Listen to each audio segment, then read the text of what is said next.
Schluter Systems offers a variety of prefabricated shower trays to cover a range of applications. The trays may be cut to fit your shower configuration.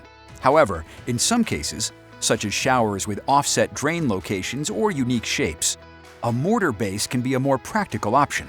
Let's take a look at how to achieve the right consistency for dry pack mortar in shower base applications.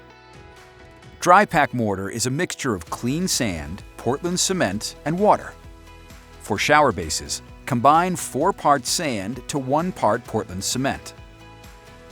Begin adding water slowly and blend. Repeat this process until the desired consistency is achieved.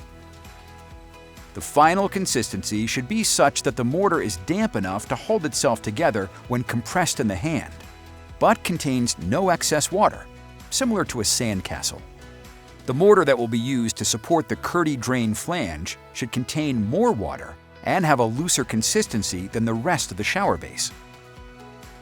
We hope this tip helps if you encounter a shower application where you need to use a mortar base.